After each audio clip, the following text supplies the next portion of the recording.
Okay, good morning, good afternoon, good evening, everyone. I'm Jeff Olick. I'm one of the co-presidents of the MSA, along with Eileen Sierp and Jenny Wustenberg. And it's my great pleasure to welcome you today, tonight, this morning, to this, the fifth of our digital MSA sessions. We have a robust program of more sessions coming up. So I invite you to take a look at the webpage for information on those. I'd like to thank Paco Ferrandiz in particular for organizing the dMSA for us and for bringing so many people from so many different parts of the world together.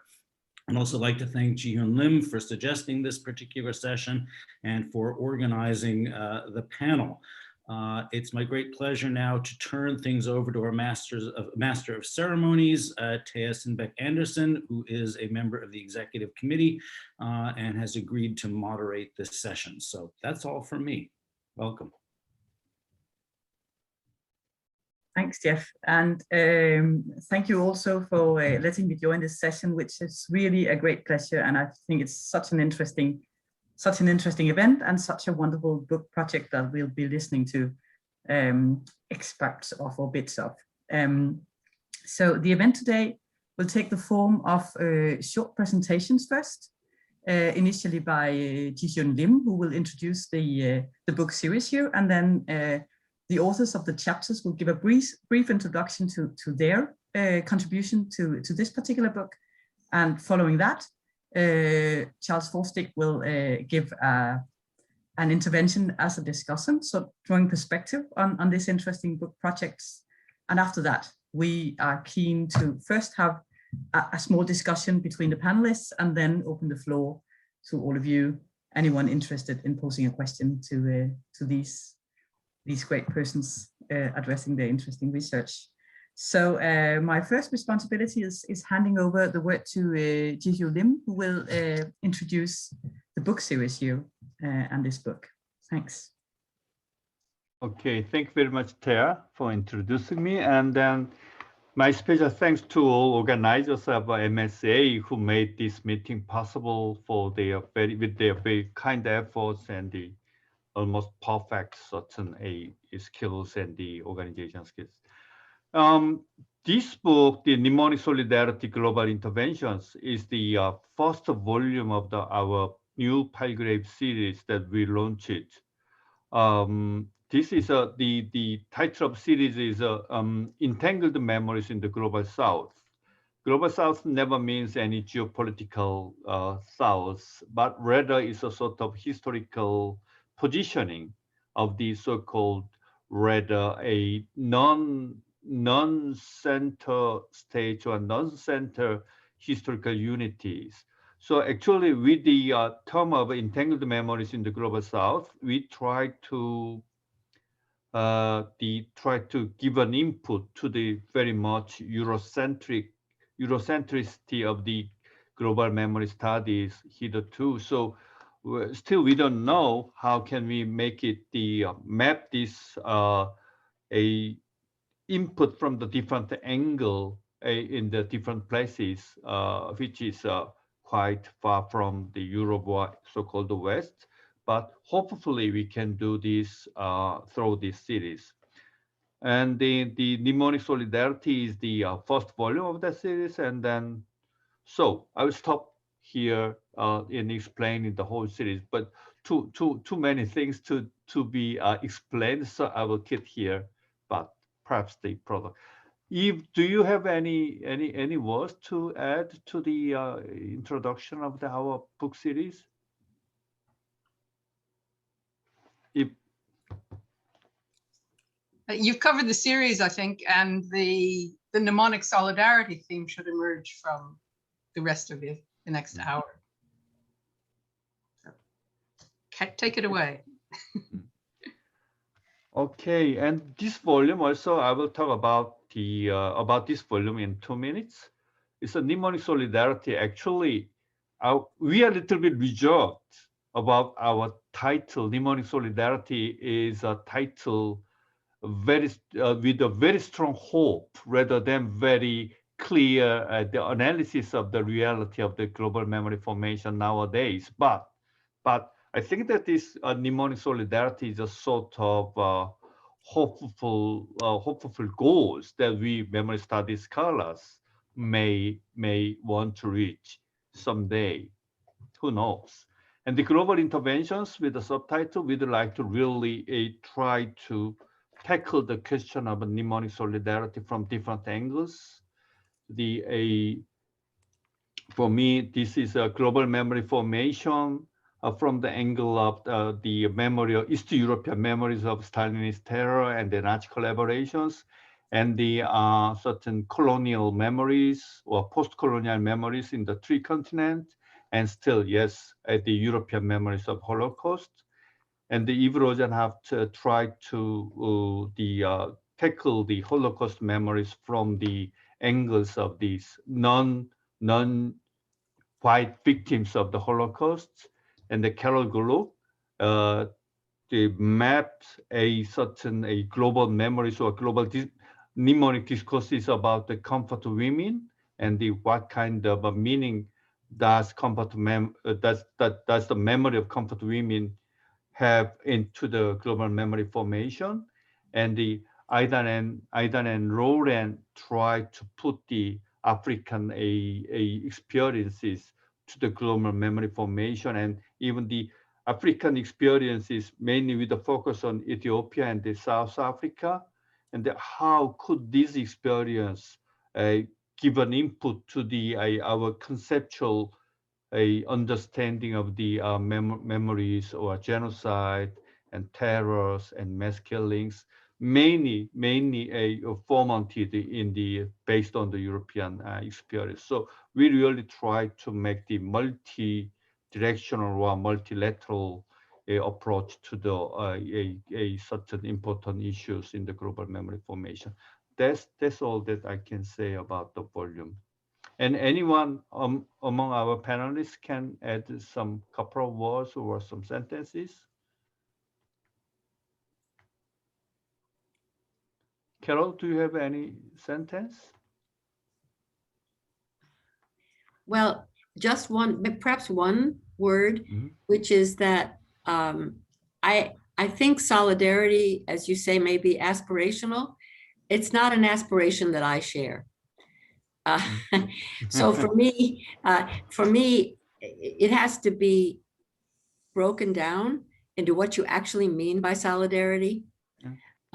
And I think that scholars of memory studies should understand the divergences and the multiplicity that are embedded even in the term multi-directional memory. So I'm arguing for a much looser, more process-oriented, perhaps network kind of definition, if you use the word solidarity. I just want to bring that up because I think even the aspiration, I have questions about. Okay, thank you.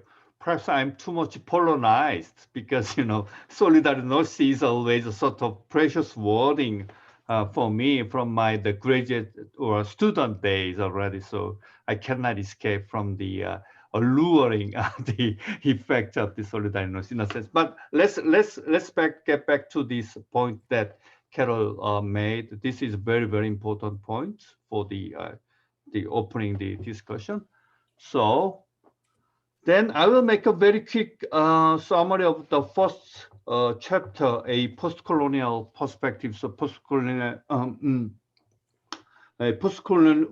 reflections on the mnemonic confluence of the Holocaust, colonial crimes, and the Stalinist terror. So actually, under the umbrella of this triple victim of the Stalinist terror and the Holocaust and the colonial crimes, I tried to put together the different memories of the genocide during the Second World War, or even before the Second World War. So colonial experiences in the three continents, and the Stalinist terror mainly in Eastern Europe, and the Holocaust in the Central and the Western Europe. And then these certain mnemonic confluence of this triple victimhood could be possible thanks to the breakdown of the Berlin Wall. I mean that till the 1989, a sort of a Cold War system worked as a sort of repressive political tool to repress different memories which have been politicized and a certain repressed by the Cold War political frame. For example, in three continents, in Korean, in East Asian case, the South Korea was a part of the alliance, anti-communist alliance in East Asia. So in South Korea, any experience, any memory of the anti-communist killing or anti-communist political genocide or anti-communist mass killings in South Korea has been suppressed, right? In Eastern Europe, under the grip of the communist parties, it was almost impossible to speak up the memory of the Stalinist terror or communist repression in Eastern Europe before the 1989, although in the domain of vernacular memories or personal memories or family memories, those memories of the Stalinist repression has been kept, but in the official realm of official memory, it was almost impossible to talk about this Stalinist terror. After 1956, of course, there was certain small room for talking about the Stalinist terror, but in general, we can say that the memory of Stalinist terror has been suppressed or repressed and even silenced in the communist era. So suddenly the fall of the Berlin Wall and the really existing communist system made a thaw to the Cold War culture in the globally, and that, in a sense, that was a beginning for the mnemonic confluence of different memories in in Eastern Europe and Western Europe and in the three continents. And then suddenly we can see the very weird entanglement of different memories. For example, in East Asia, certain anti-communist and the memories of anti-communist political terror was entangled with the memory of communist terror in Eastern Europe. So they are totally different, totally opposite politically, but the logic of remembering of those the communist terror and anti-communist terror, in a sense, they began to reference each other in the promoting their own memories of those repressions. So we since 1989, we can see the very interesting entanglement of global memories globally, really, and also in a sense it gives a certain impetus to rethinking the existing controversies of the Holocaust memories in Western Europe. In this article, I suggest a term of a critical relativization and the radical juxtaposition or critical juxtaposition.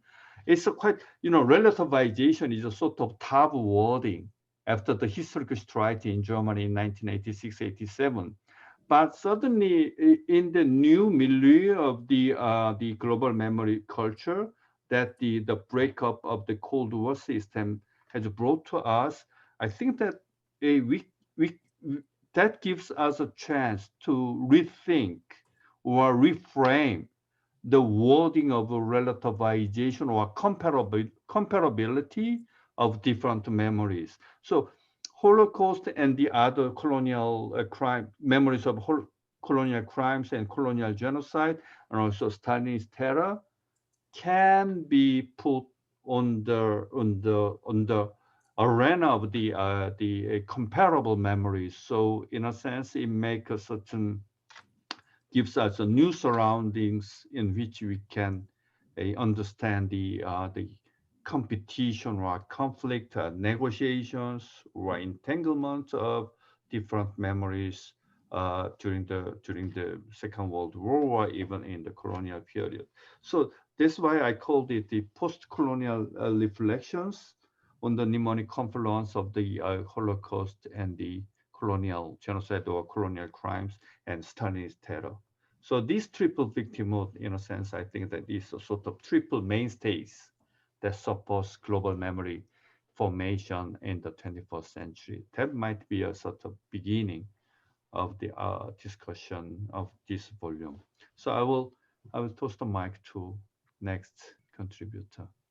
Thanks so much, Jie-Hyun Lim, and it really sounds great and interesting. And I like that utterly transnational element in all of this. So it's really a fascinating topic here. I'd like to pass the word on to Eve Rosenhaft, who's a professor of German history studies at the University of Liverpool, and she'll present her contribution to this this work.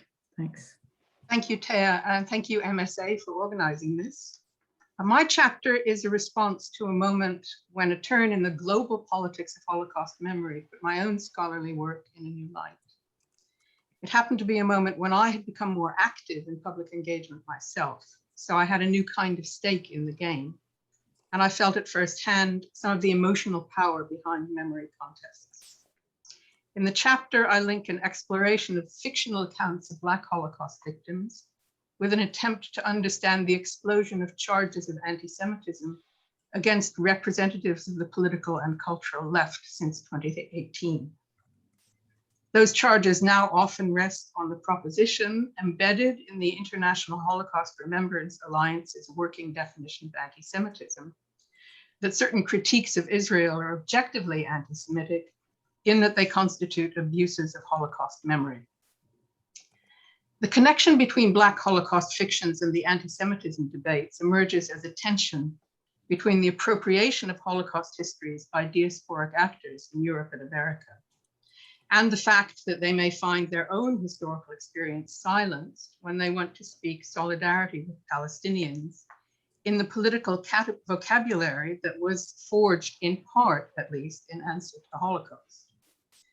The chapter is thus a reflection on the changing prospects for that multi-directional memory whose unpredictable trajectory in the global memory formation is one of the starting points for the Mnemonic Solidarity project.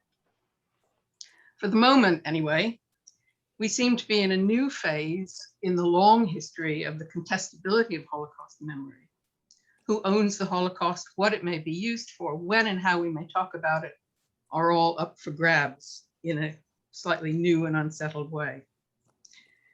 I suggest that this reflects a secular shift from the long post-war period in which the terms of a rule-governed world order and baseline categories of human rights were set by Europe's wartime traumas to a post-war world.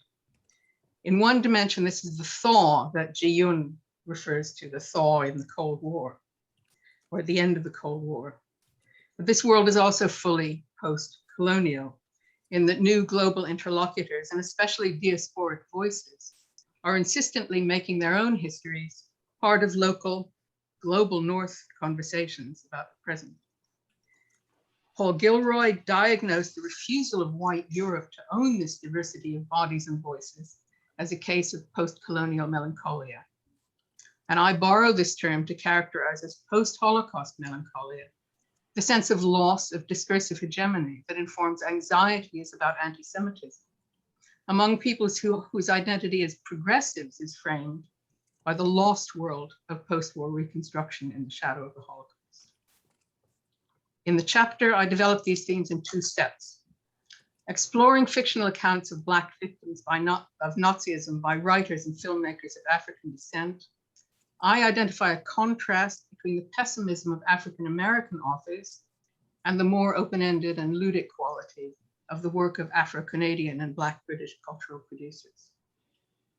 Here I make the point that even within the Black diaspora, post-colonial demographies are challenging the hegemony of middle passage memory and inviting a rethink of the terms of solidarity.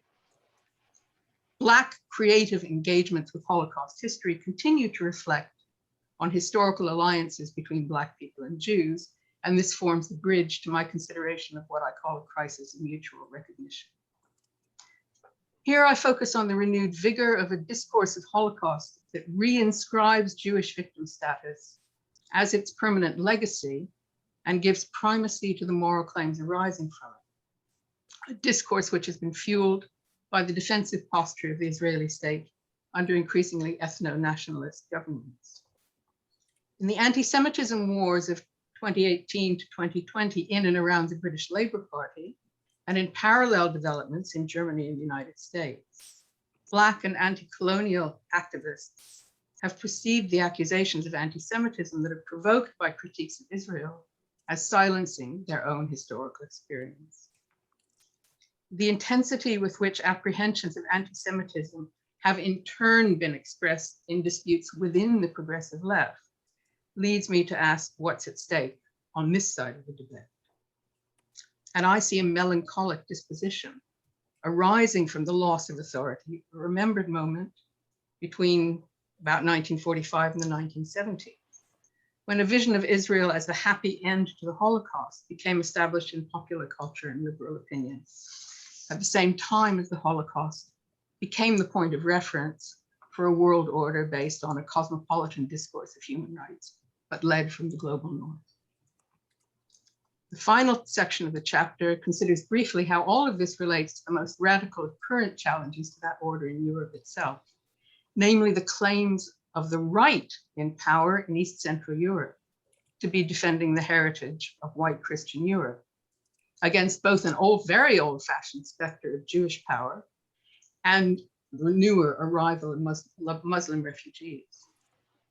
And here I trial, perhaps somewhat fancifully, the notion of a third variant of melancholia, a post-imperial one, to point to the ways in which some extremely contorted memory politics, especially in Hungary, rest on denying a long history of multi-ethnic condominium in the region, and on forgetting the traumas of forced population exchanges that were part of the post-war settlement in Europe, but also in South Asia and the Middle East. After this tour d'horizon of reasons not to be cheerful, though in the end I find that the very experience of active engagement with different Holocaust survivor groups that left me and my colleagues personally exposed in the anti-Semitism wars gives reason for optimism. Vernacular memory can be generous, especially when people who shared a traumatic historical experience can meet on a level plane of knowledge that enables recognition and the negotiation of difference.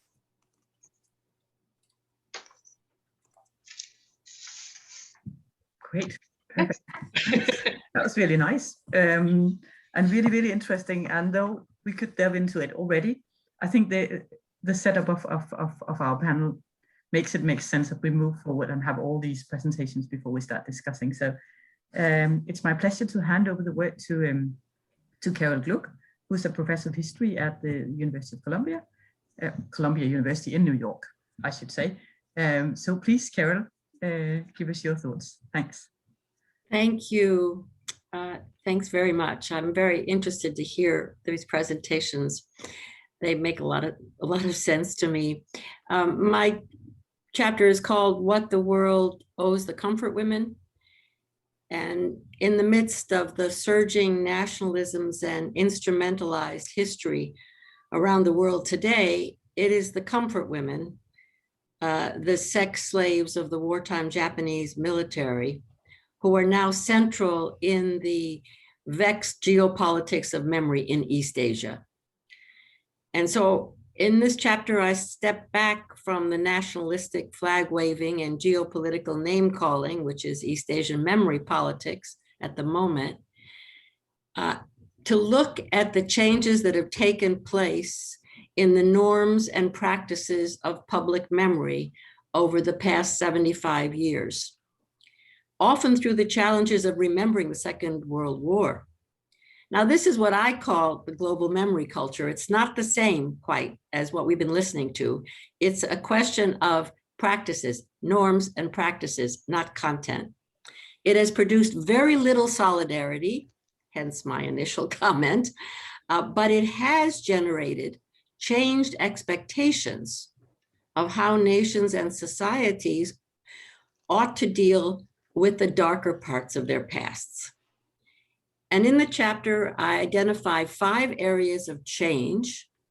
And in this evolving global memory culture, and trace how the comfort women issue figured in each of them. And I'll give you an example or two.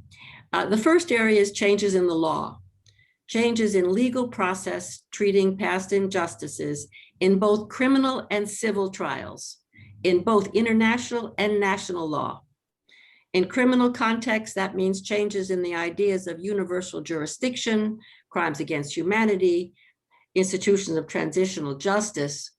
In civil law, it means legal claims filed by individuals or groups of individuals directly against foreign governments and corporations. The comfort women have been engaged in those suits for 30 years now.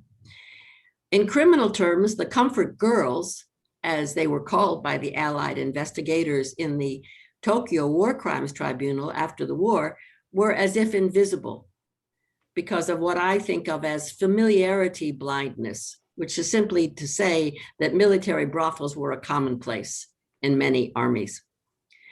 And yet, in all the legal arguments leading up to the unprecedented designation of wartime rape as a crime against humanity in the International Criminal Court in 1998, the comfort women were everywhere mentioned as a touchstone for violence against women in war. A big change then in the legal process. Second area is testimony. Changes in how we know the past. This is an epistemological shift. In the so-called era of the witness, individual testimony took on ever greater salience, particularly in the 1990s. And this was crucial when the nature of past injustices was not documented, as in massacres, but especially in crimes of sexual violence, which are never written down. And since 1991, as the former comfort women told their own stories of brutality and horror, many of them breaking silence for the first time since the war, they generated a powerful archive of overlapping accounts from countries across Asia that even the Japanese courts that rejected their civil suits recognized as, and I quote, irrefutable historical evidence. So the public power of private stories proved immense in ascertaining the facts of the historical past. Now, the third area is the area of rights. And this is an interesting one because we see changes in the notions of obligations that states and societies owe their citizens in regard to historical truth. It begins in Latin America in the 70s and goes around the world. And for decades, memory activists everywhere brought pressure on governments and societies on behalf of the rights of memory. Now, these rights of memory amounted, in fact, to civil rights or social rights. They're claims made by citizens on the state on the basis of human rights and social justice. It's what the United Nations calls the right to the truth. Now, these rights typically consisted of demands for recognition, compensation, apology, and transmission to future generations, education. So it was a combination, depending on the language, of never forget and never again. And the former comfort women laid claim to precisely this list of redress and rights. Now, theirs was a movement over decades from shame to rights, from injury to redress, and from invisibility to citizenship via the rights of memory. The fourth area is politics. Changes in practices of national and international politics relating to history. Domestically, governments were increasingly called upon to acknowledge, compensate, and apologize for slavery and treatment of indigenous peoples, etc. Internationally, the wartime past was weaponized in contested geopolitics in Eastern Europe and East Asia, as today, to the point that the comfort women issue has brought relations between Japan and South Korea, two alleged allies in East Asia, to their lowest point in decades. The politics of apology has expanded to a degree unthinkable in 1945. It is now a fixture in geopolitical practice, state to state, and so the Korean government continues to demand authentic official apologies from Japan for the system of sexual slavery during the Second World War. My argument suggests that once the conservative incarnation of the Liberal Democratic Party falls, subsequent Japanese governments are likely to apologize, and adequately so, because for better or worse, apology is now established practice in the symbolic politics of memory. And finally, changes in our understanding of responsibility, in our ideas of moral accountability of societies and individuals.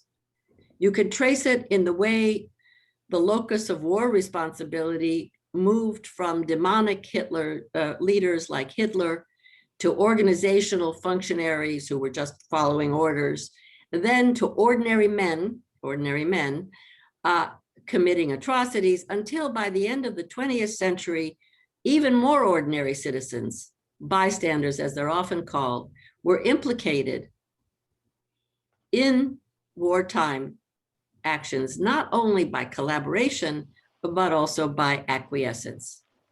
At this point, transgenerational responsibility became a larger question, with some concluding, for example, that young Germans are not culpable for the crimes of their ancestors, but they are, as Germans, responsible for acknowledging the transgressions of the national past. So my conclusion is that the norms, expectations, and practices of what I'm calling the global memory culture are indeed transnational and global. The Holocaust and the comfort women, which both originated as local or regional memories, became traveling tropes. The Holocaust for genocide, the comfort women for sexual violence against women in war. And when one thinks that these often poor and powerless, sometimes illiterate former comfort women, very aged and very, very often unspoken, as I said, who did not live in the same country or even know one another, that these women helped to bring these questions, ancient as they are, rape, for example, to the attention of the contemporary world, then I think one marvels at the conjuncture of the global memory culture that evolved since the war and the spirit of these women and the divergent, there's no solidarity there, but fervent energies of their supporters to make such an unlikely story possible. So what the world owes the comfort women, to their brutal suffering then and their courageous actions later, and to their supporters, are consonant with the changes in legal, social, political, and moral understanding of the rights of women, of crimes of sexual violence, of human rights, and of civic responsibilities in times of war, but not only then, also in times of peace, with issues such as sexual trafficking and other violations today as well. Thank you. Thank you, Carol. That was another wonderful paper, very, very thought-provoking and very, very interesting. Really great. I look forward to reading this book. So our next speaker is Aidan Erasmus, a lecturer of history at the University of the West Cape in South Africa, right? Please take the floor. Yeah. Thanks so much. Thanks, everyone. Thanks, Taya, and thanks to Xi and Eve for this wonderful volume, and for all the panelists. This is a joint paper between myself and Lauren van der Rede. And so I'm going to do a quick 3-minute something, and then she'll do a quick 3-minute something, so that we can both have something to say about what we wrote. So in our paper in the volume, we have specifically asked, what does it mean to respond to the call for mnemonic solidarity from the vantage point that is Africa, whether constituted cartographically, philosophically, or politically. And in a sense, the paper is trying to ask what the place of Africa is in a global memory studies or in a global memory space. If in the call for mnemonic solidarity, there is implicit a call for the democratization of the global, then where might Africa figure in that particular constellation of the universal, as itself a very specific subject of what the philosopher Suleiman Bashir Jan called Europe's vertical universalism. So it is through this kind of questioning and through this process of writing this paper and being a part of the series that we have come to characterize Africa as a kind of disobedient object of memory studies, one that produces a kind of refusal of the kind that we call puncturing in the paper. So to think about this more carefully, we suggest that one deploys Africa as method and as concept, as something to work with rather than something to work on. So in order to do this, we have in part turned to orality or sound as a mode of inquiring and as a kind of conceptual framework. And in part, sound and its disciplinary modes have been recently and less recently caught up in a situating of Africa, and indeed its parallels elsewhere and otherwise registered as the global South. Sound also has a particular resonance with both history and memory, and the intersection between these two are especially crucial, as we articulate in the paper, in relation to the histories of colonialism, empire, and violence that extend beyond Africa as place. Sound is also, through the act of listening, of recognizing the other, an implicit act of solidarity in and of itself. Part of the work we engaged here was to see what putting these relations to work would look like. So in the paper, we attend to two cases. The first, or the last in the paper, is the states of emergency in South Africa, and the second is the Red Terror in Ethiopia. And as we say in the paper, both cases disobey injunctions to be rendered as constellations of violent events.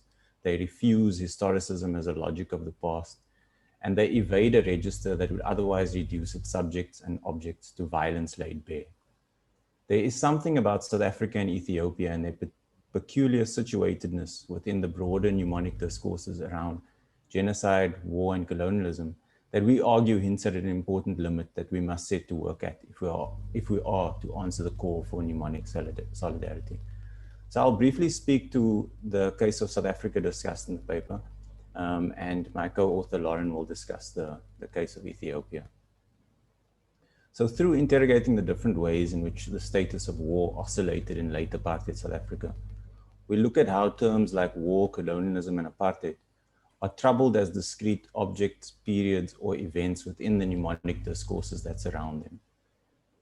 We ask what the limits of remembering are in the context of an unstable wartime or temporality of war, and how subjects are formed in relation to the past in those presents, and how that reveals a set of insecurities around the colonial and the post-colonial state, imperial war, and the work of memory and history.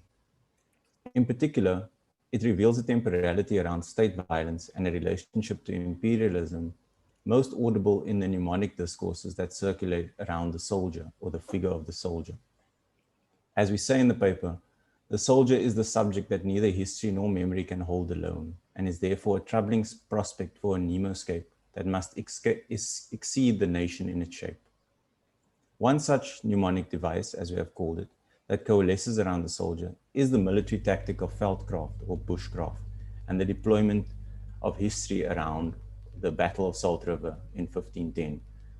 And it becomes clear how this particular tactical skill of the South African soldier embodied in the practice of veldkraft actually hinges on a set of mnemonic discourses around the orally constituted memory of indigenous practice outside of its own iterations within a colonial and settler historiography. Another example is that of the sunken troopship of the SS Mendi, which is remembered through a performance of the death roll reconstituted within a national discourse. A national discourse which is itself born out of the remains of what Mahmoud Mamdani might call ethnic pluralism. So I'll leave it there and I'll hand it over to Lauren.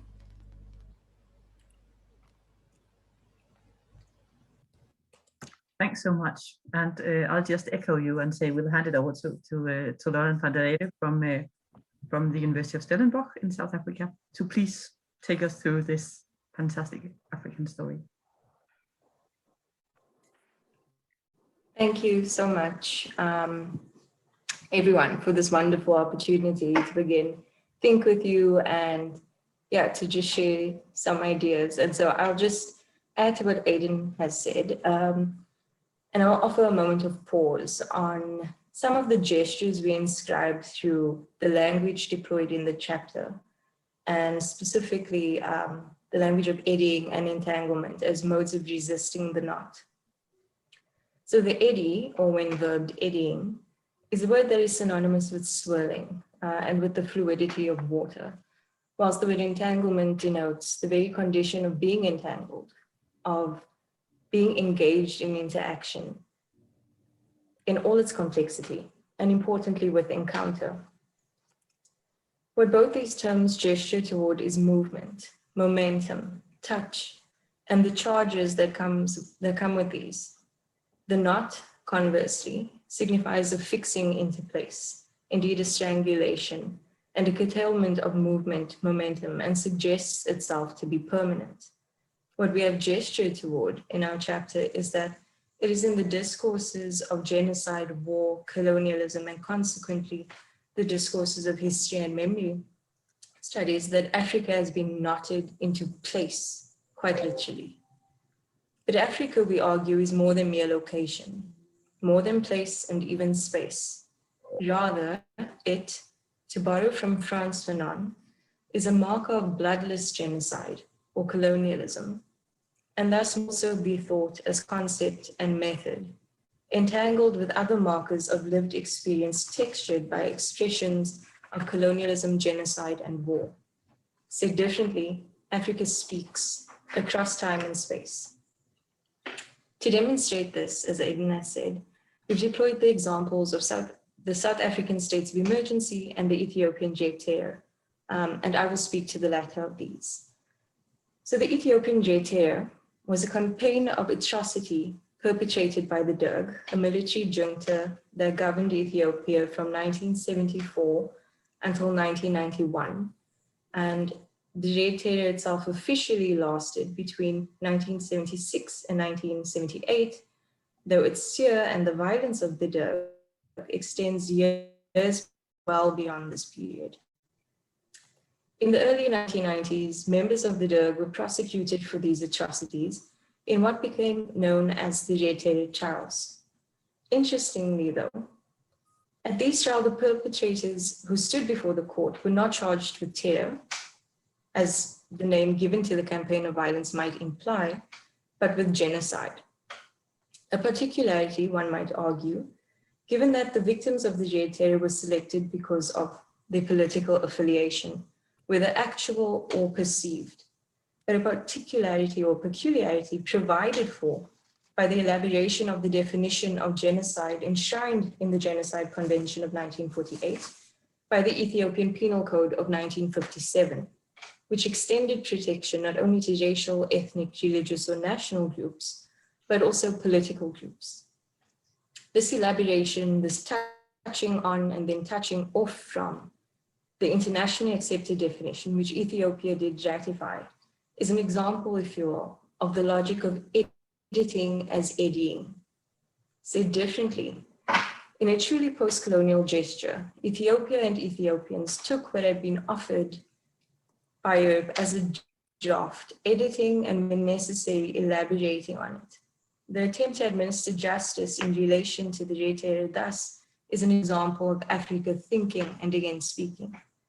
Said differently, it is an example from Africa, of an African nation, one which itself was never colonized by European power and for decades stood as an empire, in its particularity of an eddying with the global, touching the universal but abiding by the specificities of the local.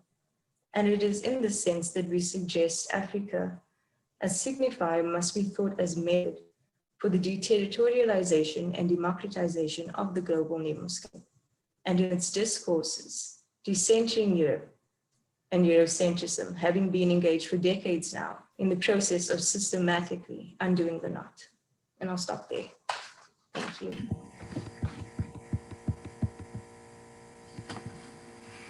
Thanks so much. And that was really a series of really great and very concise and very rich presentations. I think that really shows how wonderful this book is. So It's my pleasure to hand over the word to Charles Forsdick, who will act as the discussant and bring us some thoughts on this book and the papers just presented. Please, Charles, do that. Thank you very much, Tia, and thanks to the MSA for hosting us. I'm delighted to be asked to comment on the book and to set the frame perhaps for the broader conversation we're going to have in the rest of this meeting. Many thanks to the editors and the authors for those concise, focused overviews of the chapters. I think we've now got a real sense of the inherent interest of the book and the genuine contribution it's making to the debates in memory studies that bring us together today. Can I just say that I'm delighted the book is available open access as well. I think this is precisely the type of intervention that needs to be made widely available to those within and outside academia. So we're here today not just to discuss the book, but also to launch the broader series, Entangled Memories in the Global South, edited by Jie-Hyun and Eve. And that series is a provocation and an invitation to start thinking in more democratized and diversified ways about the global memory paradigm, to explore new ways of thinking. And some of those ways, as Lauren has just shown, will be metaphorical. Thank you very much for that conversation around eddying. Ways of speaking of the deterritorialization of mnemonic memory, particularly in the post-Second World War period. Now, for me, the book is a first step in that project. And crucially, the book is in, and you'll have gathered this already, the book is in genuine dialogue with the already rich work elsewhere in memory studies that is grappling with similar questions. Carol, in her chapter, writes about the way in which war memory is often national and the memory of world wars is international. In the area that I work on a lot, and that is memories of the transatlantic trafficking in enslaved Africans, there are similar patterns. Memories of abolitionism tend to be national. Memories of enslavement and resistance tend to be international. And I think what's at the heart of this book is the question about how we manage those divergences and how we manage the related interconnections. Now, we all know that there are a series of very suggestive paradigms that have emerged in memory studies in recent years. Traveling memory, some of them have been mentioned today: multidirectional memory, palimpsestic memory, prosthetic memory, decolonial memory. I think what all of those terms and what mnemonic solidarity are circling around is how can we rework the stories and experiences encapsulated in memory as they are transmitted and translated across borders into new cultural spaces. And what the book makes clear is that this is a dual process. So on the one hand, we're talking about active internationalization with an accompanying process of decolonization and provincialization.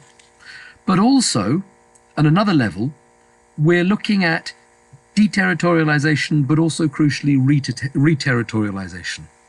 And I think mnemonic solidarity is a way of which for me is linked to major and minor forms of transnationalism, is really a suggestive new direction as we grapple with those debates. While I was reading the book, I was struck by the way in which it speaks into two contexts, one of which is practice, one of which is memory studies more broadly.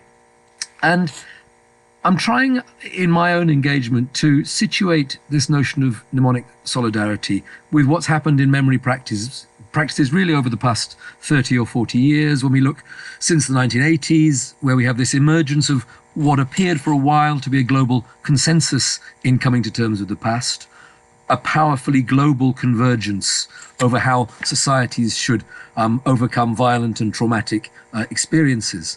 But at least apparently so, because what we've seen over the past decade, particularly in the context of the global rise of populist nationalism, political hostility to global migration, vocal criticism of the neoliberal order. We can add some of the repercussions of COVID-19 to this as well. What we've seen is a really powerful challenge to that consensus, a challenge which I think is linked, and Eve speaks in her chapter very well about melancholia, which is linked to that sense of disillusionment and rupture.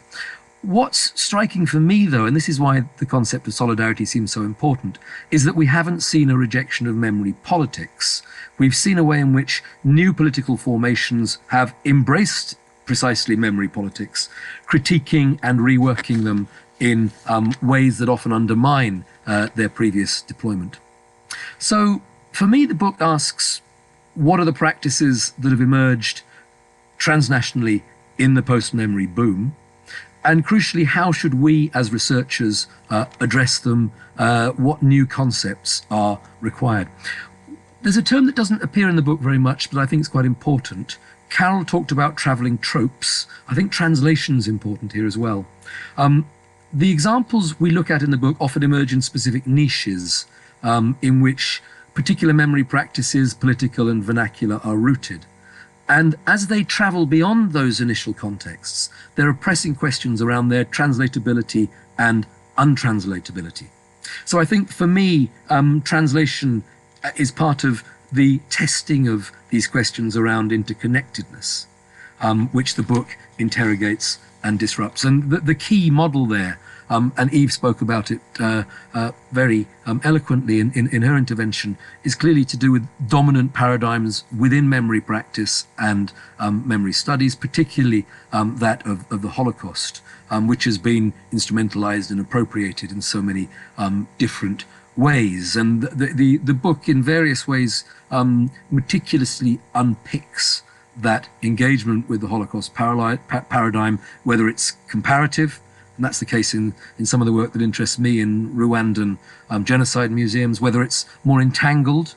And I'm really struck by Raoul Peck's new HBO series, Exterminate All the Brutes, which looks precisely at these inextricable connections between the colonization of North America, of the Americas indeed, the genocide of Native Americans, the transatlantic traffic in enslaved Africans, the imperial conquest of Africa by European powers, and the Holocaust itself. And what we're reminded in the book as well, and Eve's contribution makes this very clear, are the tensions when we talk about the Holocaust as a paradigm between its uniqueness and its generalizability, particularly crystallized in the IHRA definition that Eve mentioned. As I said, though, I think the book speaks into another context, not just of memory practice, but also of memory studies. And one thing it reminds me is this need for memory studies to foreground its relationship to historical change and to be aware of the contemporary, often of the hyper-contemporary. Because I think what we see at the moment, and the book reflects this, is the end of this belief that memory can achieve social reconciliation, which is why the debates around solidarity amongst the authors are, I think, so important. The book also reflects this question about the possibility or the desirability of cosmopolitan memory as a phenomenon, as a concept, something which transcends ethnic and national boundaries. And for me, it also echoes the idea, the fear, perhaps more, that routinized memory practices, especially state-endorsed, can lead to neglect of the past, counterintuitively. And the introduction talks very powerfully about Hiroshima and Nagasaki, remembering as a way of forgetting.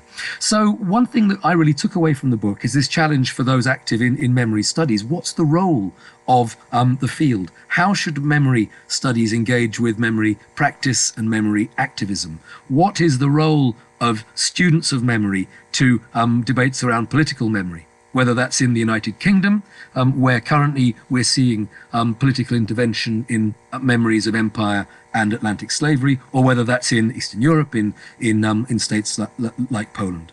And I really liked Eve's intervention around vernacular memory that she spoke about here, and that reminder that generosity and education really need to be the driving principles.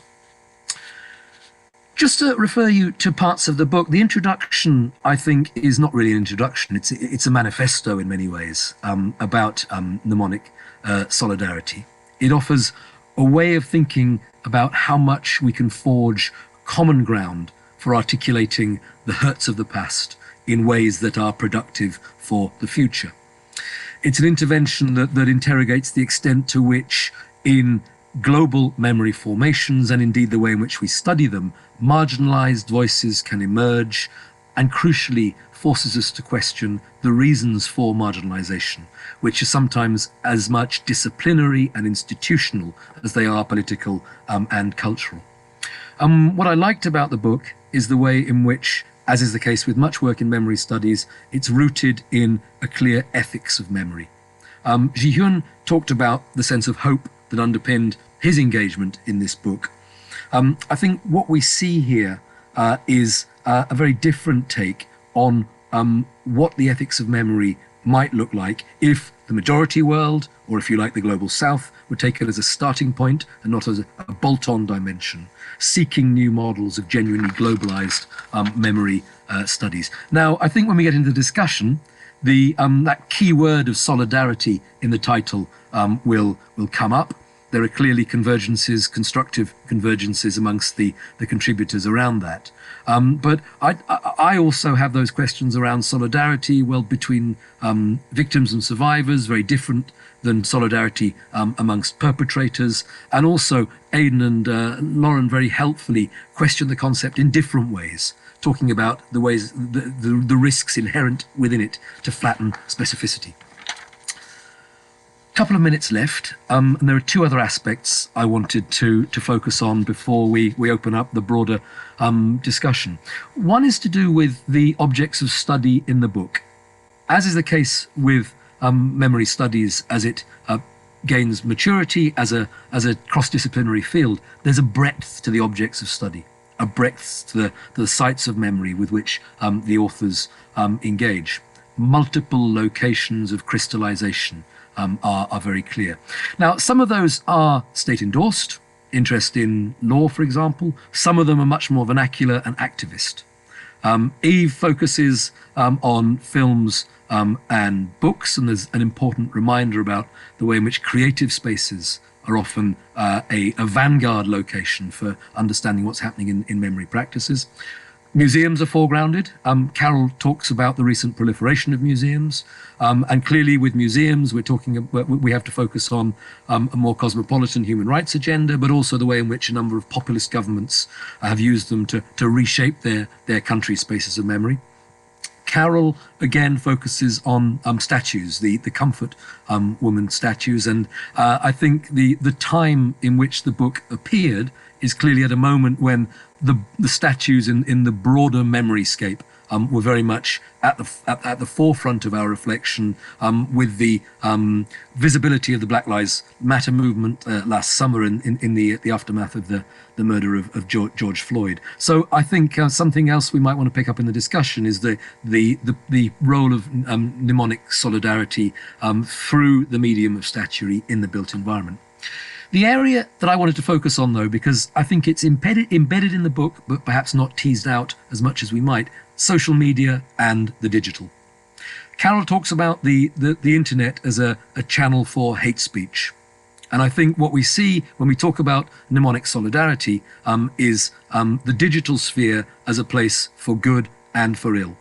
For me, it's the strongest and most recognizable channel for a politics of memory in the 21st century, which subverts traditional cosmopolitan models of remembering.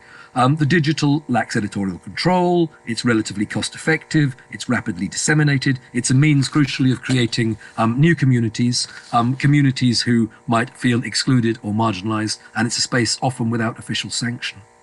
Now, when we look at the digital as a space of mnemonic solidarity, I think there are some very positive examples. Haiti, on which I work, well, it's in the digital sphere that memories of the Duvalier years are particularly being collected. But we also see, and this is Carol's point, I think, that the digital can be a space of extremism, where those used by those with or without political power. And we only have to think about the previous president of the United States, but also Duterte in the Philippines, curating the memory of Marcos. Tia, I shall stop in a moment. I've got about another 30 seconds. The final point I wanted to mention, though, because again, I think this is crucial to the book, and it feeds into very important memories for debates in memory studies, and that's the way in which mnemonic solidarity and this focus on global formations inevitably take us in the direction of the decolonization of memory, but not just that, the decolonization of memory studies. Just 30 seconds, dear. I think what we're seeing is a growing critique that cosmopolitan forms of memory and justice that emerged in the boom years are to be seen as neo-colonial. Eve alluded to this, and many of those on the call will be familiar with these debates. Quite a bit of evidence of this, both in practice and in studies. Just to think about the African continent, the broader context of critiques of the International Criminal Court, I think, need to be taken into account by a wide range of sub-Saharan African countries, not just South Africa, but also Gambia, Uganda, Kenya, Rwanda. And we also have, I think, a claim emerging for the depoliticization inherent in cosmopolitan memory, which is again to do with a sidelining of debates around decolonization and neocolonialism. Just to finish on Lauren and Aidan's paper, which I think brings these questions to the fore, what I really liked in their intervention was that idea of Africa as being the not just marginalized, but disobedient object of memory studies, challenging Europe central models of trauma and memory, highlighting pitfalls of universalism. And their argument is the one I'll leave you with, that it's this idea that Africa is not a cartographic geological location, but that it is a concept and a methodology in its own right. And that leads them to think about how, in the spirit of this book, we might democratize rather than universalize mnemonic discourse.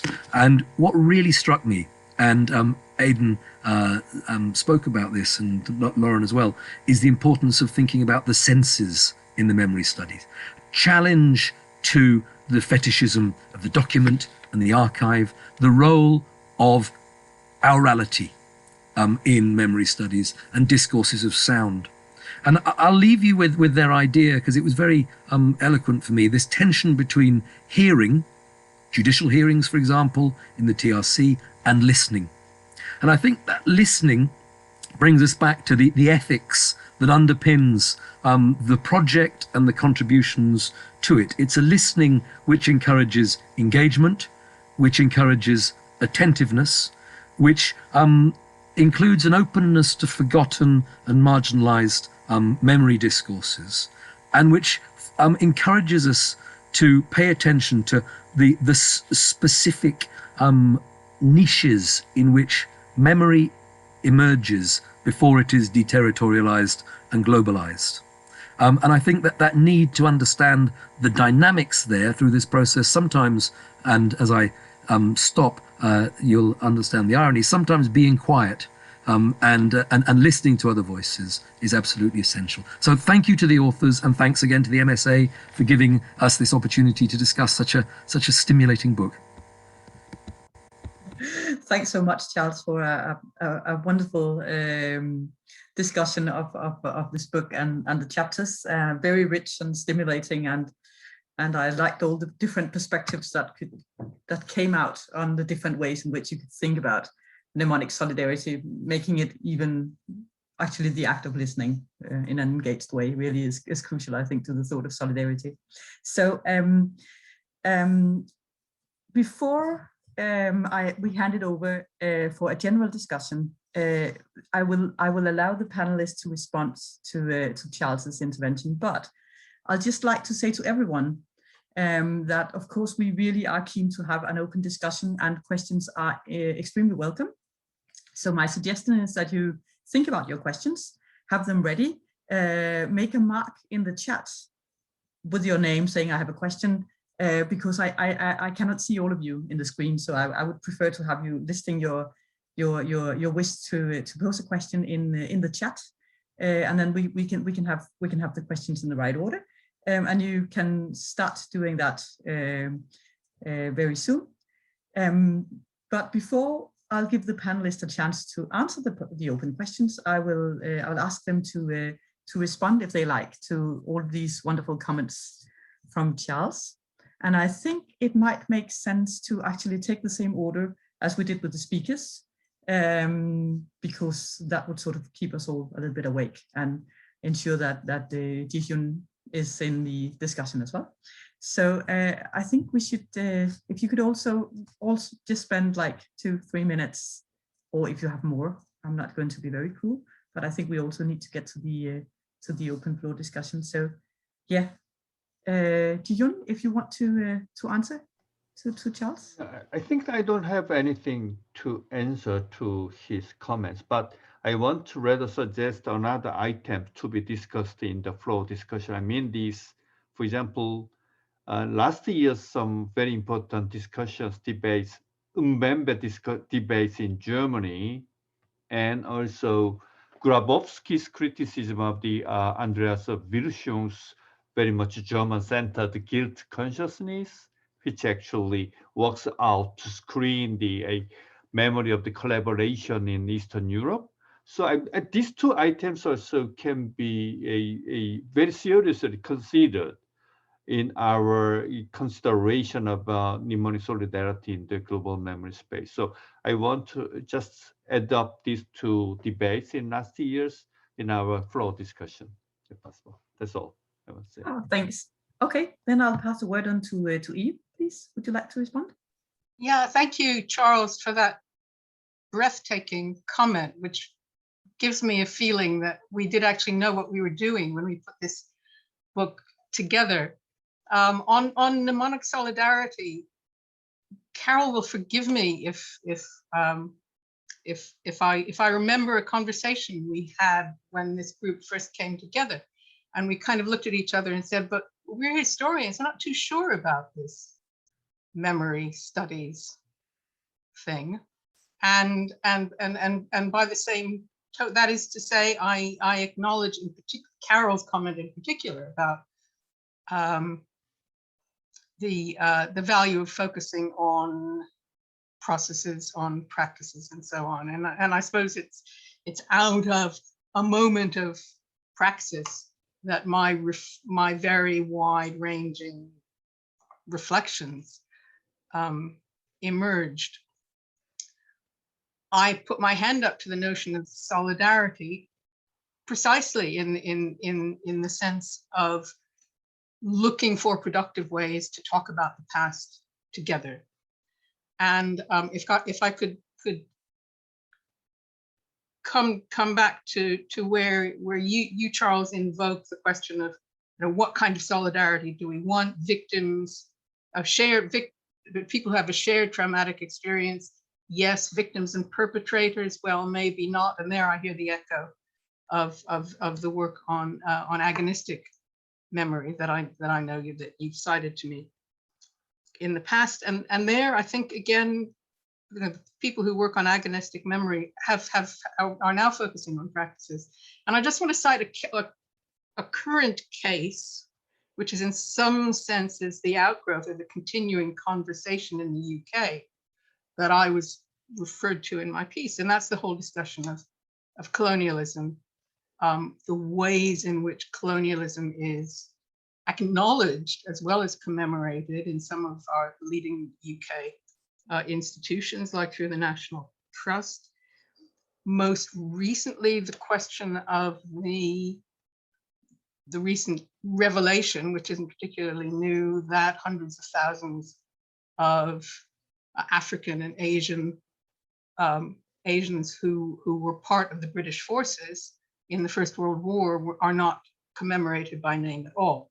These are all issues that are very much churning around in the milieu that you and I share, Charles, and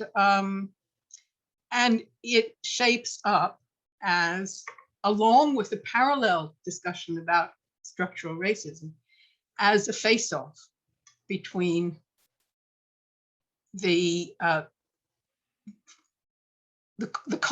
colonial subjects and the metropolitan subjects, between the Black community and the white, and the one area where it seems to me, if we were thinking about work in schools, and we might,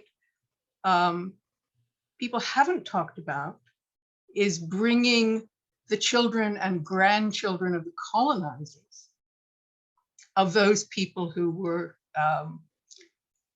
those working class people who were deployed in the colonies, together with the children and grandchildren of the colonized, to talk on that kind of level playing field of discourse about a shared history and what we do with it.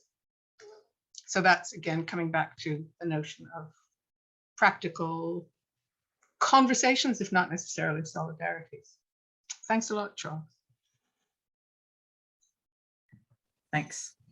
Thanks. I always love that historian skepticism of memory studies. We all have it, don't we? And we really need to think through it because it's so important and so weird. So thanks for that, Eve, very much. And I'd like to pass the word to Carol for a response to Charles, please. Well, let me echo Eve's remark. That was a fantastic comment, and I think it goes way beyond our book. And let me just tell you why I respond so much to it. First of all, I really appreciate placing the memory studies of our decade, the third decade of the 21st century, in our historical moment. I mean, what we're living in, that's why the consensus is critiqued now, because the 80s were a very different moment, right? In national, international history, the populist nationalism of our moment really challenges memory studies. And I think it's important to be self-reflective about the metaphors that we're trapped in and the language that perhaps needs more translation than we've given it, because we've let our memory studies terminology become static. It's frozen again, to use that metaphor. So pointing out that you used several Ds: deterritorialization, depoliticization, decolonization. And in a way, we need a D, memory studiesization, if you like, of memory studies now to meet our moment. I don't mean that we reject what we've come to learn, but we do need to transform, or to use that metaphor you brought up again, to translate our understanding, not just in place. I mean, that it doesn't work in Ethiopia or Rwanda or East Timor, but that it doesn't work in our time, not just in our space, doesn't work in our time. We need translation. I'm very much in favor of what you call democratization rather than universalization. I don't think we should use the word universal because they're not universals. They're Euro concepts masquerading as universals. I heard a very moving comment yesterday from a scholar of the Rwandan memory who said the memory of the Rwandan genocide was taken over by white Europeans before we, meaning he, had even gotten to it. And then he listed all these things. And you know, when you hear that story, you realize that it's not just Euro concepts. It's the personnel and ethical stance, ethics that Charles mentioned, of memory studies. That's, you know, we don't even realize that our ethics are also place and time-based. So the attention, I think, to the idea that we heard about from Aidan, and you know, about the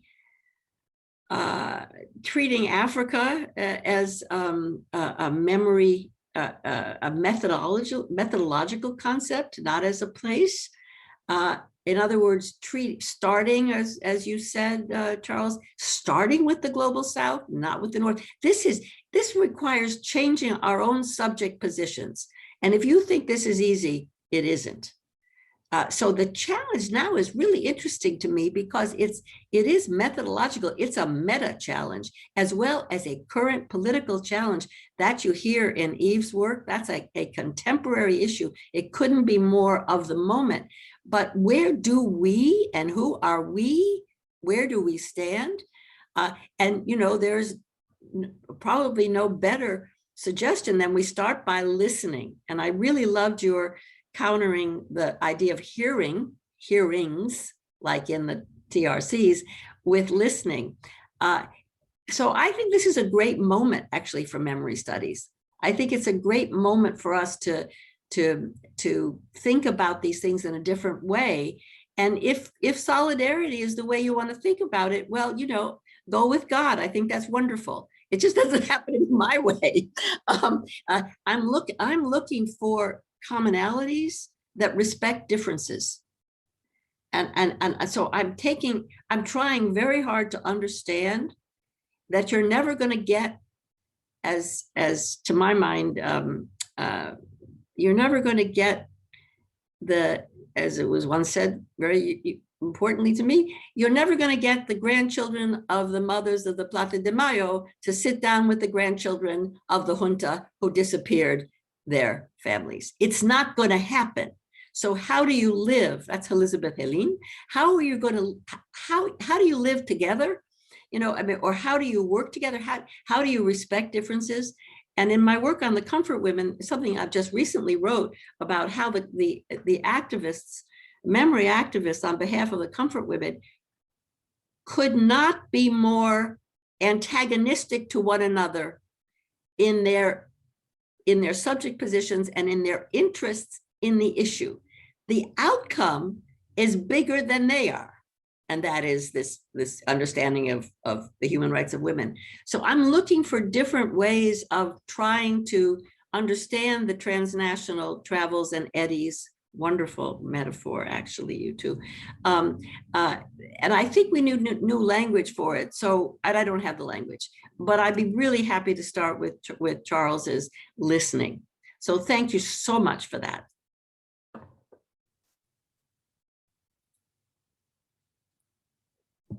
Thanks, Carol. Really, this is such a stimulating and fantastic talk discussion taking place here. So I'm happy to pass the word on to you, Aidan, to respond. I don't know, Lauren and Aidan, do you want to respond together, or does it? No, that'll be a mess, right? So I'll give the word first to Aidan and then to Lauren, and then we'll see how it works, please. I don't have much to add except to say thank you to Charles for such a generous and generative discussion. I think there's one thing that popped out for me, and that was the question of ethics again. I think there's something about the ethical undercurrent in the word solidarity that is in the volume that I think Charles has just kind of picked out. And I think a word that hasn't come up yet in our discussion is the question of action. And Carol hinted at it earlier, something Ronaldo Walcott has said repeatedly is, how can we live together? And I think there is something about that translatability, that kind of, that ethical demand of the kind of work that one must do. I think that is what, for me, resonated in this discussion. So I'll just leave it there. Thank you. Thank you. Lauren, do you want to add? Sure. I mean, again, just to say thank you, Charles, for a really, really generous discussion, really productive. And then also just to maybe pick up briefly about, on the challenge towards thinking the digital, which I think is an important one, because of course we are all right now in a digital space, right? Using it as kind of a touch point. And also what that does for thinking ethics in relation to questions of memory. So, I mean, the digital, yes, can be a realm that has the potential to do harm, but also to do care, especially in now, you know, dealing with the pandemic. Many, you know, psychotherapeutic services, trauma counseling facilities have all gone digital, right? Whether that be telephonic or via chat. So there is something happening in this moment, as Carol reminded us, right? To also think about time, the particularity of the moment we are in. That is, as you correctly point out, you know, asking us to take seriously the digital as having potential, yes, for harm, but also for good, but also as foundationally assuming that there is this point of touch that is equal in accessibility, which I don't think it quite is. But yeah, so I'll just leave that there for now. Thank you again. Thank you, Lauren. And thanks to all of our panelists for, and not least to you, Charles, for this wonderful discussion. That's really been already really great. And I'm now very happy to open the floor to the rest of the audience and to anyone who might have a question or a comment to make. And I already have a number one on my list, and that is Jie-Hyun, would like to pose a question for, I think, all of the panel, or would you explain yourself? Yeah, thank you very much for the presentation. I could read only Professor Slim's article, so I'm looking forward to read all the pieces in the book soon.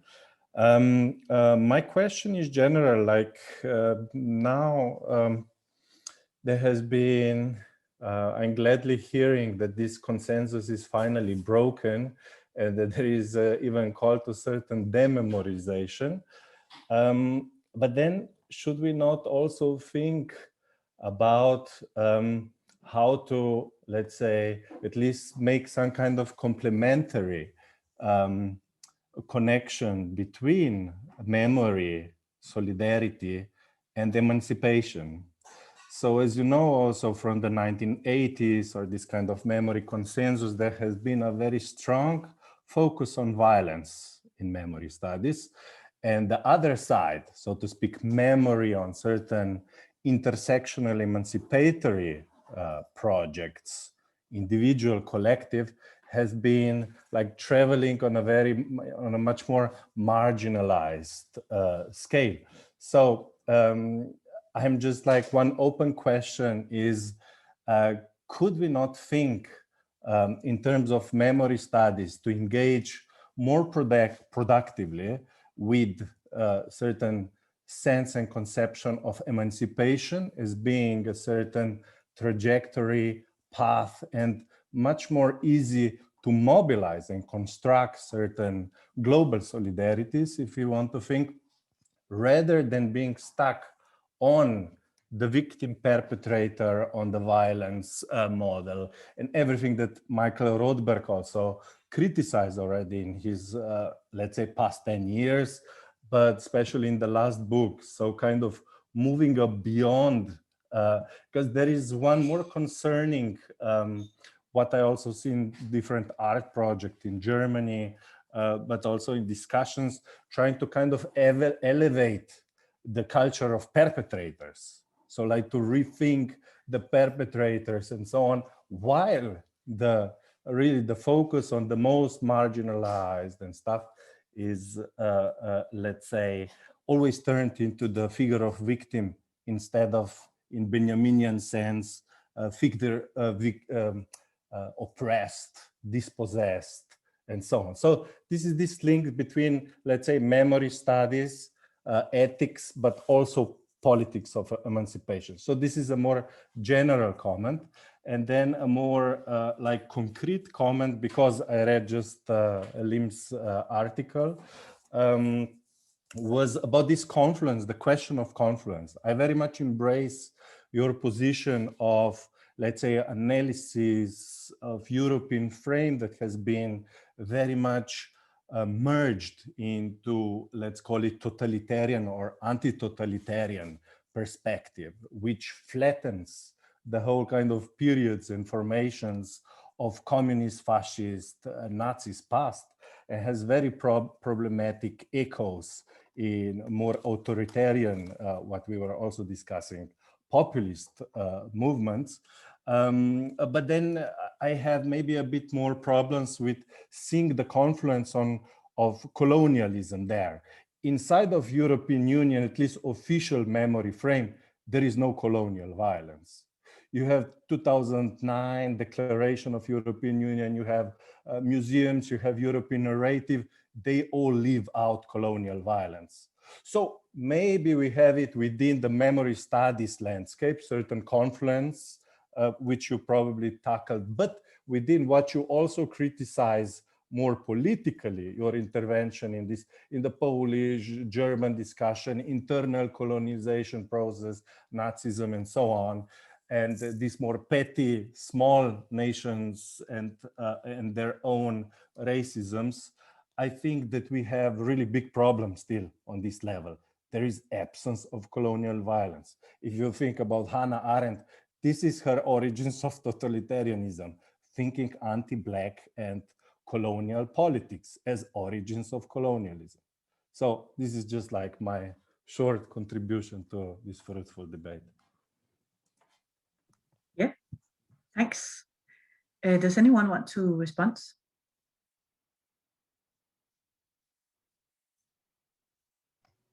I think I have to respond because it's his Gals actually question direct to me. I want to respond from the second question. I think that we can try to understand this, the second point, from the viewpoint of intra-European colonialism. I think that, yes, Germany, in a sense, tried to colonize the Slavic neighbors. So when I read all these things, it just struck me, oh, how colonialist project it was.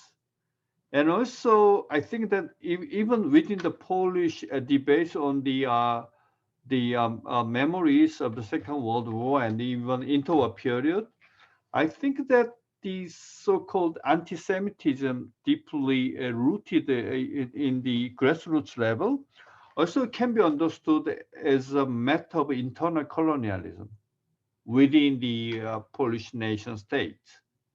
So, but usually I found that the Poles regard themselves as a country colonized by the Soviet Union. So usually they have a very strong anti-colonial attitude against Russia and Soviet Union, but they did not keep a sort of self-reflexive the thought on their own past as how can I say, internal colonialism or Polish, so subaltern empire, sort of Poland was a sort of subaltern empire against their weak neighbors. So I think if we broaden these post-colonial perspectives or colonial perspectives into this intra-European or internal colonial one, even in Eastern Europe, I think that we can broaden the scope of our memory culture on the Second World War or Holocaust and so on. And first one is, I think that this victim-centered memory is related with certain very interesting aspect of memory. That means, I think memory is very much affective compared to history. We in East Asia, we have a very sharp, we used to have a very sharp historical conflicts and historical debates, and also memory conflicts and memory debates. Then I found that usually memory conflicts is much sharper than history conflicts or history controversies. Why? I used to ask myself, because memory is more effective than history. History tries to appeal to the sort of reason or understanding, but memory tries to appeal to certain certain affections, right? So I think that affective memory is one of the very important aspects why the memory studies is very important. It becomes more and more important in the 21st century, because compared to history, the memory is more affection oriented, or it can move people more quickly or more easily than history per se.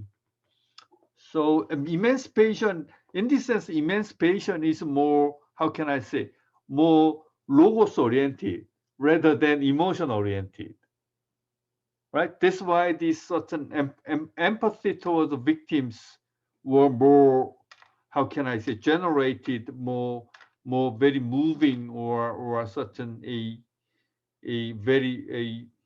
vortex of these certain people's mind compared to historical conflicts.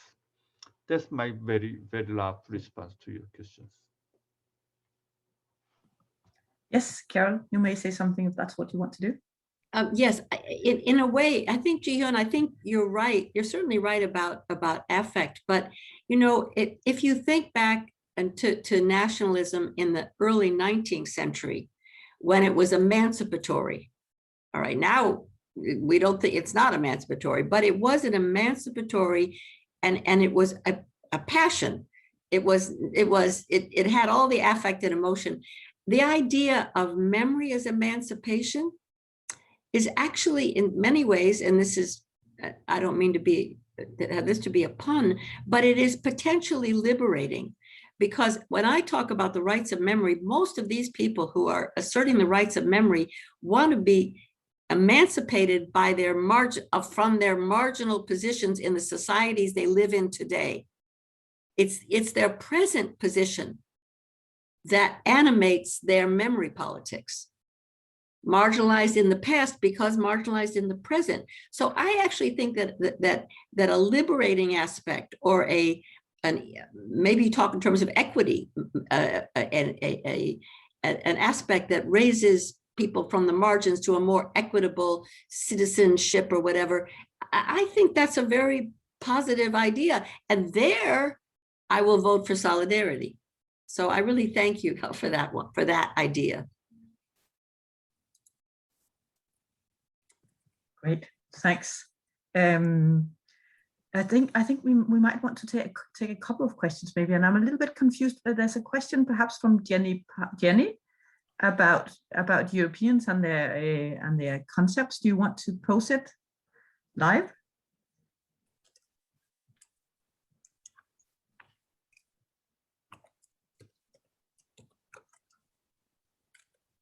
Oh, no, it's not a question. I realize it's a comment. Okay. Then there's a question from Mikolaj Konitsky. Do you want to pose that one?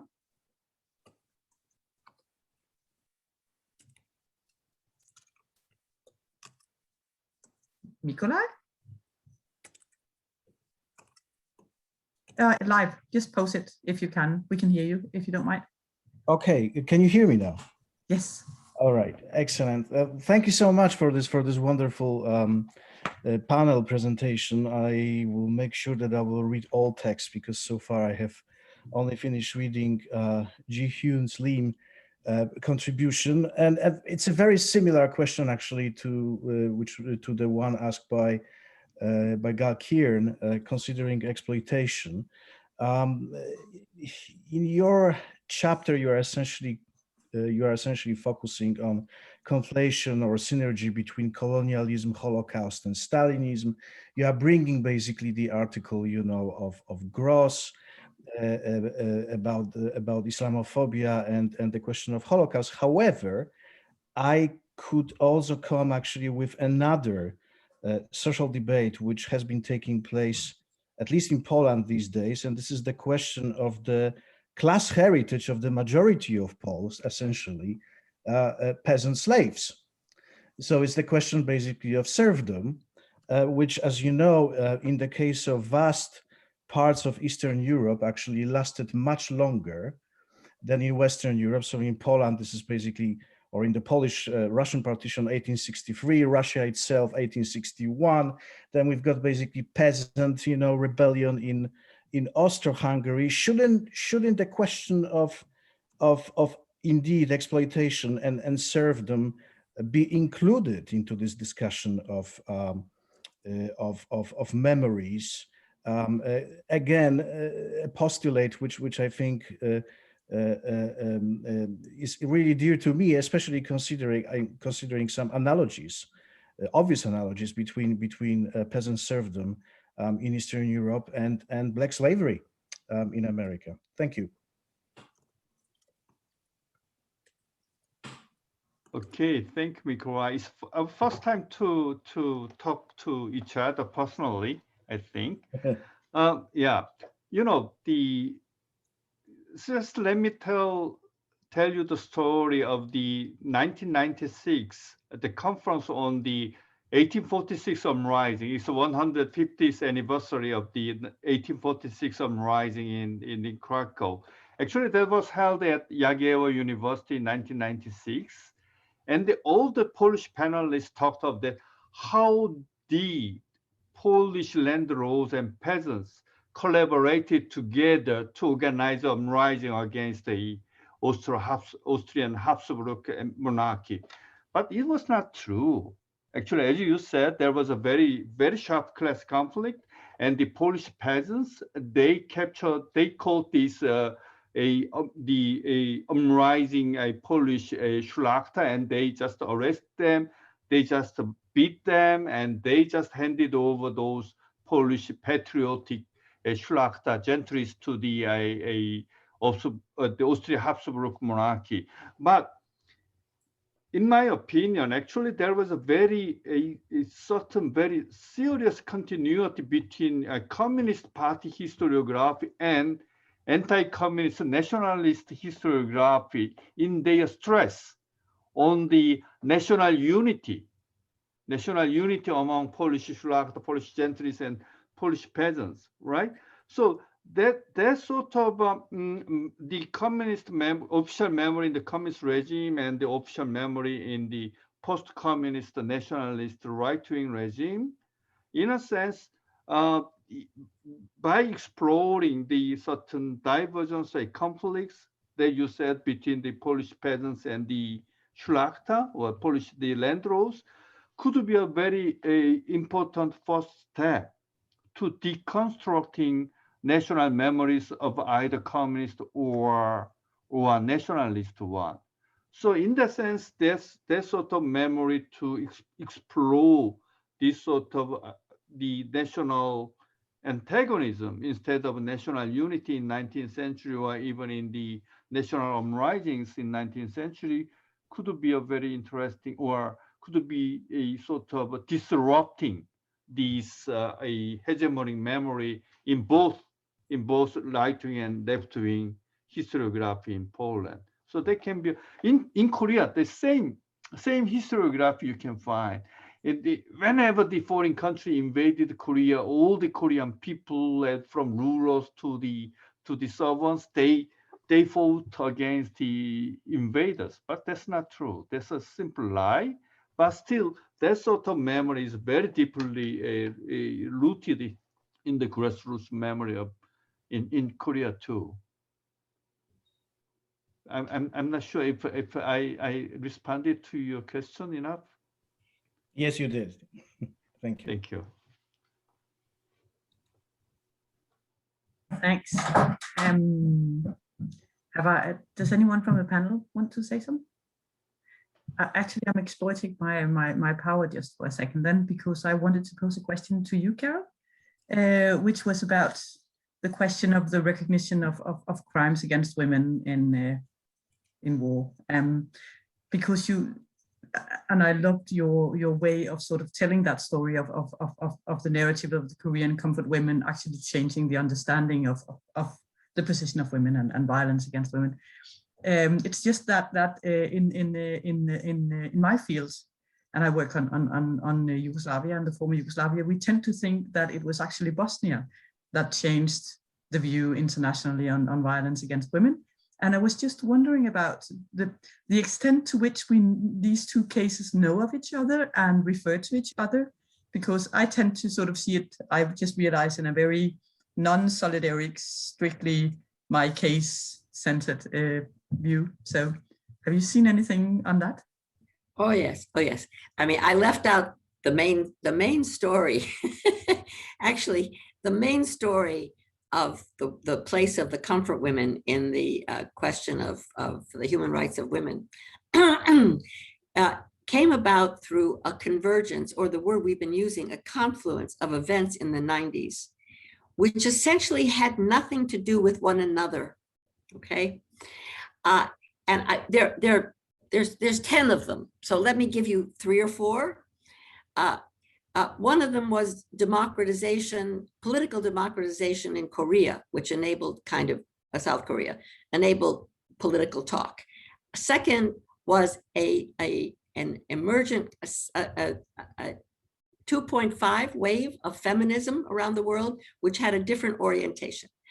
Third was the changing discourse of international human rights, which moved to women in 1993 in Vienna and 1995 in Beijing. The human rights of women became the phrase. That was a new phrase then. Plus the Bosnian rape camps, all right? So the Bosnian rape camps, and what did that do? The Bosnian rape camps sensitized all of Europe, Europe to this question, and they unleashed, in the context of things I've been saying, another factor before I get there, the factor of the changes in international law. So suddenly you get a legal and UN outpouring of discourse on the human rights of women. So the International Commission of Jurists, UN special rapporteurs are sent to study the comfort women, not because they are interested in East Asia or even know anything about it, but because in the context of the early 90s, the human rights of women, the Bosnian rape camps, the feminists, etc., and so forth. I mean, there are more factors. So they're all sent to make these reports. And suddenly the comfort women are in every single document. All right. It had nothing to do with the comfort women. It had to do with trafficking, I forgot there's another aspect, which is trafficking, which has nothing to do with the Bosnian rape camps. All of these things together. So even if they don't mention it, they are all part of the same historical stew. It's a stew of different aspects that are in the same pot, and they don't even know it necessarily. And then they make contact, and that's what produces what happens in the 1990s. That's the long story. Without the Bosnian rape camps, without the international human rights, without all these things I'm mentioning and more, this wouldn't have happened. And that to me is, as a scholar, that's the way memory change happens. And if you are an activist, and I consider myself a memory activist, actually, if you're an activist, you need to understand how memory change happens if you want to affect it. So you would know immediately from this case how many different strands of translated, to use Charles's term, or how many different eddies, to use Lauren's term, were at work here. And so to me, the reason I studied it was not because of the comfort women. I mean, actually, there are lots of other reasons, but in terms of analytic usefulness, it has to do with these interactive, but not necessarily mutually self-conscious, or put it another way, the political positions of the people in this battle were completely different from one another. The South Korean activists had very little in common with the Western legal theorists, let's put it that way. So that's good to understand, because it means if you're an activist, look at who you might make common cause with. I mean, it might not be people in your same bubble, if you like. So thank you for bringing that up, because that's the best part of this story. That the empowerment that came from this kind of stew, if you like, this historical stew, which is not a metaphor I've ever used, and I don't ever want to be, I don't ever want to use it again, but you know what I mean. You don't want to be quoted for that, because I No, not for the stew. Example of how you think historically through the way that really changes. I think the stew is a perfect concept, and we are actually agreeing that we need new concepts, aren't we? So well, let's not have that one be one of them. I think the stew fantastically catches up on the idea of solidarity and connectedness in a very uncoordinated way. May I add one example to this? Recently in the East Asian context, this debate on the memory of comfort women was very closely related with the Me Too movement globally. The Japanese sociologist Mutakaze recently made a presentation in my institute that the strong persistence of denialist discourse of comfort women in Japan is related to the weakness of Me Too movement in Japan. And she just gave us a couple of very interesting examples how these the strong persistence of denialism of comfort women in Japan is related to the weakness of Me Too.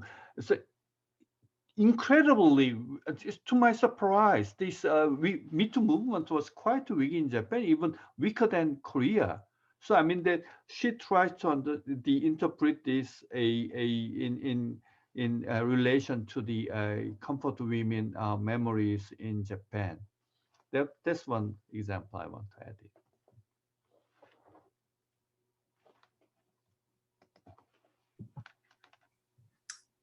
Thank you all. Does anyone have a finishing remark they'd like to make? Any important last minute thoughts? Well, it has been really a great panel and a wonderful presentation of the book and the papers, and I think a great discussion, and I'm very grateful to all of you for being so generous with your thoughts and your words and your work, and for thinking so well together. And I'd like, yeah, well, we can't really applaud properly, but I would have done it very noisily if I could have. Yeah, I'd just like to say thank you very much, and thanks for joining us and presenting the work to you. And as many others, I just noticed in the comment board and that, I really look forward to reading the book. Thank you, all of you. Thank you. Thank you. Thank everyone. Thanks, everyone. Thank you. Thank you. Congratulations for the book. Thanks, everybody, indeed. In solidarity. Absolutely. That's it. Exactly. Exactly. It was great meeting you all. Bye-bye. Bye. Bye.